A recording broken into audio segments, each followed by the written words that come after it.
Varicose veins కి సరైన చికిత్స కోసం సంప్రదించండి ఎవిస్ హాస్పిటల్.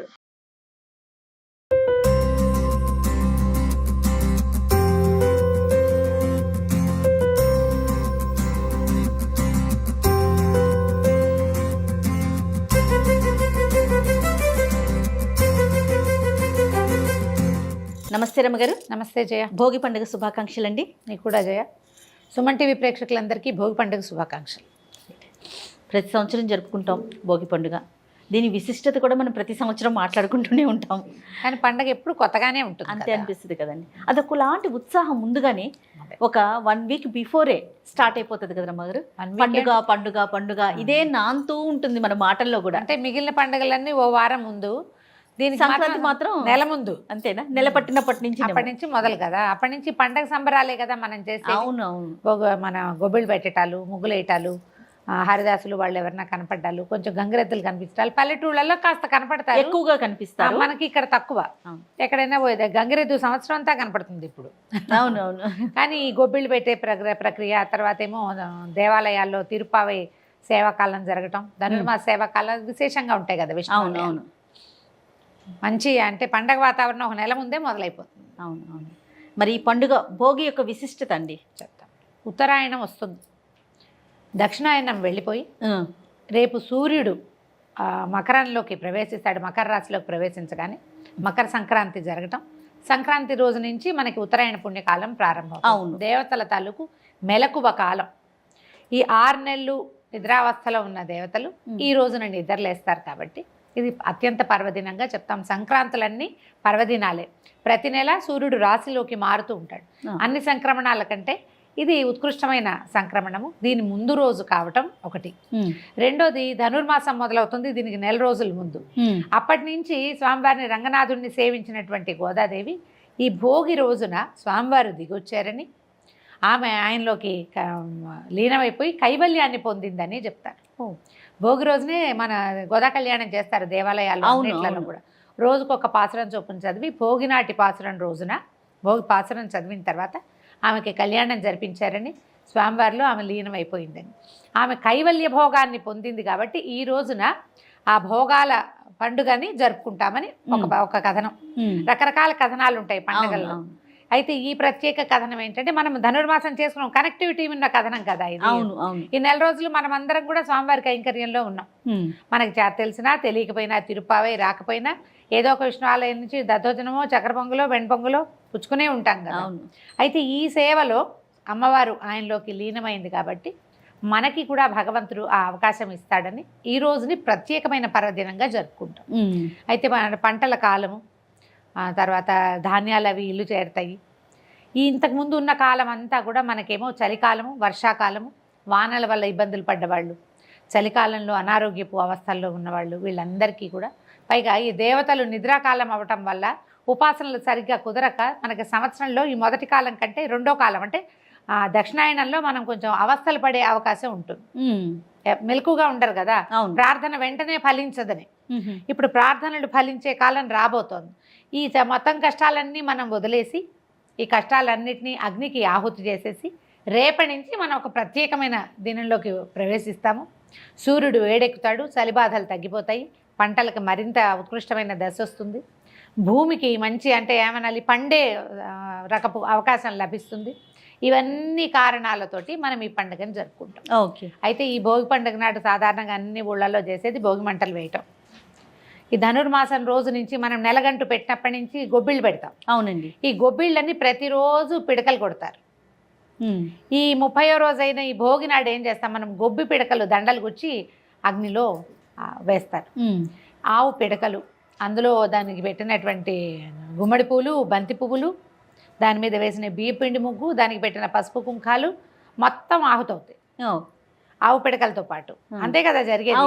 మామూలుగా ఇవి తీయం కదా, గొబ్బిళ్ళలో నుంచి పువ్వులు తీయరు, పువ్వులతో సహా పిడక చేసేస్తారు. అవన్నీ అగ్నికి ఆహుతవటం వల్ల గాలిలోకి ఒక ప్రత్యేకమైన ఔషధ గుణాలున్న పొగలు వెలువడతాయి. మనం అగ్నిని ఆరాధిస్తూ వాయువుని సేవిస్తున్నాం అన్నమాట. ఎంత విశేషమైనవి కదా. కదండి. భారతీయ సాంప్రదాయాలన్నీ కూడా ఏదో ఒక ప్రత్యేకత కలిగినవే. ముఖ్యంగా ఇలాంటివి ఏంటంటే ఇప్పటిదాకా చలికాలం శ్వాసకోశ వ్యాధులతో బాధపడతాం. అవును. వాయువుని ప్యూరిఫై చేయటం ఇది ఒక ప్రక్రియగా చేస్తాం మనం. వీటిలో మన ఆరోగ్యానికి సంబంధించే ఉంటాయి కదా రమ్మగారు, ఇమిడి ఉంటాయి. 80% ఆరోగ్య రహస్యాలు, అవును. ఒక 20% సోషల్ కాజ్. ఈ భోగి మంటల దగ్గర పెద్ద చిన్న తేడా లేదు, అందరం చలిగాచుకుంటాం. కులమత విచక్షణ ఉండదు. అవును. పల్లెటూళ్ళల్లో కనపడదు. ఇప్పుడు మనం ఏం చేస్తున్నామంటే ఈ సిటీలలో వేయాలంటే రావి మేడి చెక్క అలాంటి రకాలు దొరకవు మనకి. ప్లైవుడ్ కూడా అంటిస్తారు, అవునండి. టైర్లు అంటించేది కూడా కనిపిస్తుంది, అట్టపెట్టెలు అంటించడము. ఆ పనులు చేయకుండా పల్లెటూళ్ళలో అయితే ఖచ్చితంగా ఒక వేప చెక్క, కొంచెం మామిడి చెక్కలు అలాంటివి వేస్తారు.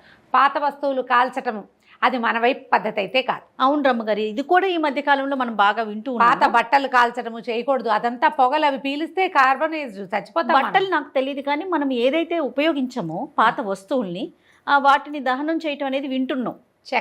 చెక్కలు మాత్రమే. ఆ చెక్క కూడా ప్లైవుడ్ కాదు. ఓకే. సహజమైన చెట్ల వస్తువులు ఏమైనా ఉంటాయమ్మా, మన దగ్గర టేక్ చెక్కలు ఉన్నాయి, వాడట్లేదు, కాల్చేస్తామా? కాల్చం కదా, ఖరీదు కదా. అలా చేయకూడదు, మన పద్ధతి అయితే ఖచ్చితంగా కాదు. పాత బుట్టలు, పాత వస్తువులు కాల్చటానికి కాదు. ఇది మనం పవిత్రమైన అగ్నిని రగిల్చే, మనం గాలిని ప్యూరిఫై చేయాలంటే నువ్వు చెత్త గిత్త పడేస్తే ఎట్లా? అదే వాతావరణాన్ని మనం ప్యూరిఫై చేయాలి. ప్యూరిఫై చేయాలంటే ఏంటి, దానికి పైగా ఎలాగోలాగా వెయ్యరు భోగి మంటలు. శుభ్రంగా ఊడ్చి పూర్తిగా నీళ్లు కళ్ళాపి చల్లి, మీరేమంటారు కళ్ళాపేనా అంటారు? అంతేనమ్మా. సానుపు అంటారు కొన్ని ప్రాంతాల్లో, సానుపు దాని పేరు. కలయంపి అంటారు కొన్ని చోట్ల. మనం కళ్ళాపి అంటాం, అది కూడా పేడ కళ్ళాపి చల్లుతారు. అవును. ఈ కళ్ళాపి చల్లి చక్కగా ముగ్గేసి ప్రత్యేకంగా ముందు మంచి చెక్కలు పెట్టి వాటిని వెలిగిస్తారు. అవసరమైతే అగ్ని మళ్ళీ ఇంకా బాగా పైకి రావడానికి ఎండుగడ్డ వేస్తారు తప్ప. అవును. ఎండుగడ్డ వేస్తారు, తాటికమ్మలు అవి కూడా వేసుకోవచ్చు. కానీ ముఖ్యంగా వేయవలసినవి రావి, మర్రి, జువ్వి, మేడి, మామిడి అలాంటివి వేస్తే వాటి పొగ, అవి కాలిన పొగ వాతావరణానికి చాలా మంచిది. పాత వస్తువులు మాత్రం తగలబెట్టకండి, అట్టపెట్టెలు తగలబెట్టద్దు, ఆ పని చేయకూడదు. ప్లైవుడ్ అసలు పనికిరాదు. ఆ పొగ పీల్చడం వల్ల మీకు కొత్త జబ్బులు వస్తాయి. ఇప్పుడు మనం ఎందుకు చేస్తాం ఈ పని? శ్వాసకోశ వ్యాధుల నుంచి మనకేదో కొంచెం తెరిపి పడడానికి. కొత్త ప్రాబ్లమ్స్ తెచ్చుకోకూడదు కదా, పైగా దాని దగ్గర కూర్చుంటాం. ఆ పొగంతా ముందు మనం పీలుస్తాం. పట్లలో ఏ రకమైన కెమికల్స్తో తయారు చేశారో మనకు తెలియదు. అవన్నీ కొత్త సమస్యలు వస్తాయి. అట్లా చేయరు, ఊళ్ళలో చేసే పద్ధతే కదా మనం చెప్పి. పొద్దున్నే తలంటి పోసుకోవటం, అభ్యంగనం ఒకటి ముఖ్యమైనది. ఓకే. చలి కాగటం, అదే భోగిమంట వేయటం. కొంతమంది స్నానాలు చేశాకే భోగిమంట వేస్తారు కొన్ని ప్రాంతాల్లో, మాకు తెలీదు.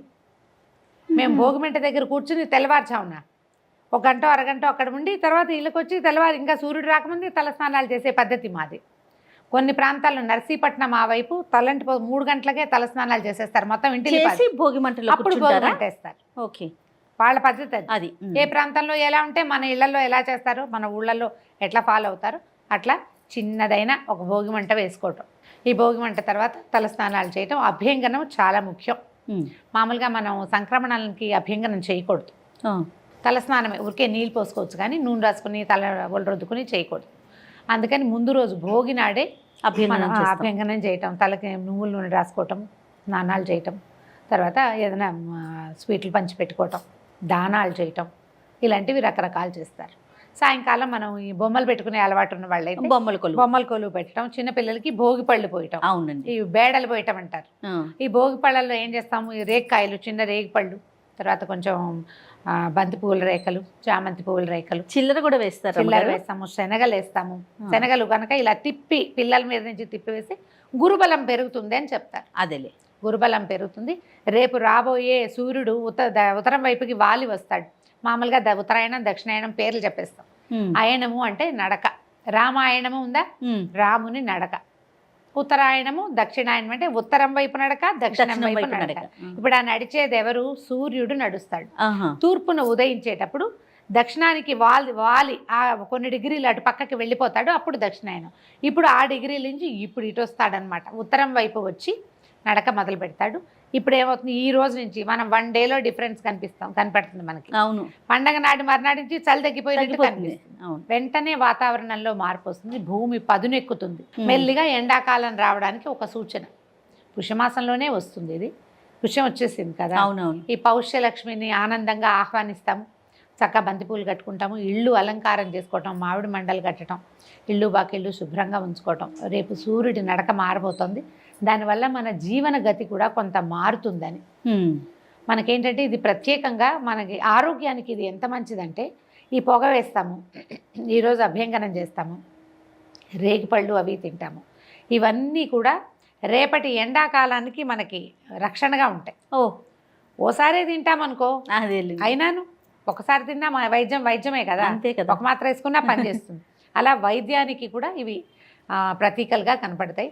భోగి పండుగ శ్రద్ధగా చేసుకోవాలి. తర్వాత భోగి పళ్ళ మీద నాకు కొన్ని ప్రశ్నలు ఉన్నాయి రమ్మగారు. ప్రతి సంవత్సరం చేస్తామా? పిల్లలకి ప్రతి సంవత్సరం పోస్తారా? భోగి పళ్ళు ఎలా పోస్తారు? భోగి పళ్ళు 5 ఏళ్ళు పిల్లలు చిన్నప్పటి నుంచి చేస్తాం, 9వ సంవత్సరం వచ్చాక ఇంకా పోయారు.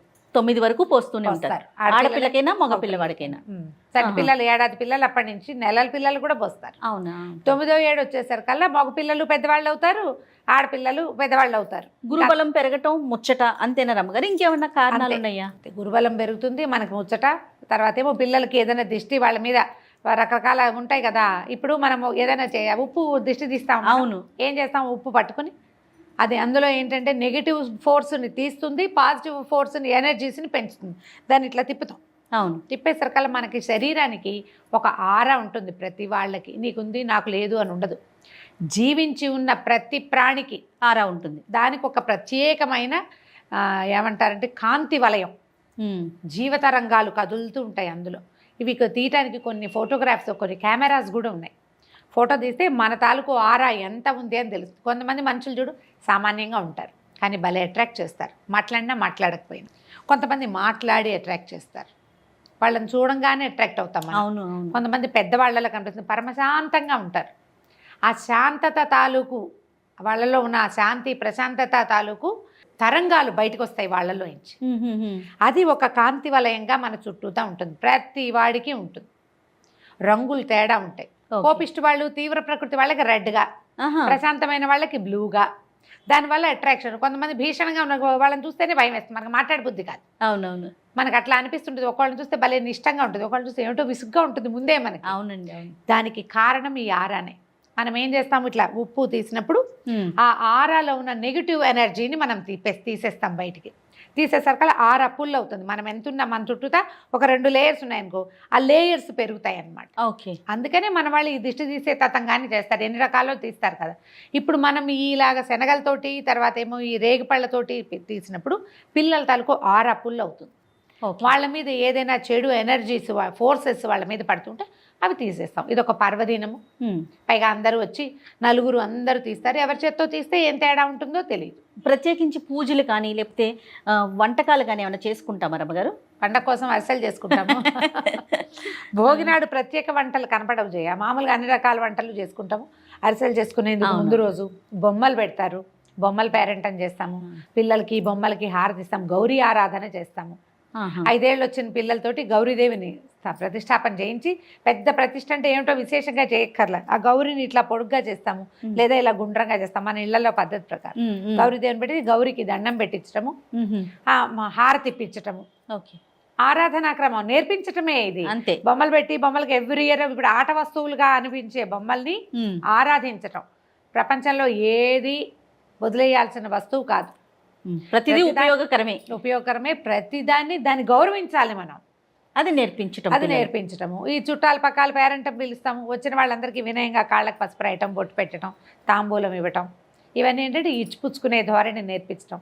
సోషలైజ్డ్ అవ్వటం, పిల్లలు నలుగురితోటి కలవటం. ఎవరింటికైనా వెళ్ళి పేరెంట్ అని పిలుచుకురావాలా, పిలవాలి. వచ్చిన వాళ్ళని కూర్చోబెట్టాలా, కాళ్ళకి పసుపు రాయాలి, బొట్టు పెట్టాలి, వరుసగా చేయవలసిన. ఇప్పుడు పిల్లలకు ఒక క్రమశిక్షణ వచ్చింది చూడు. వీటన్నిటి కోసమే ఇలాంటి పద్ధతుల్ని ప్రవేశపెట్టారు. సంతోషం రామ్ గారు, మరొక్కసారి భోగి పండుగ శుభాకాంక్షలు. నమస్తే.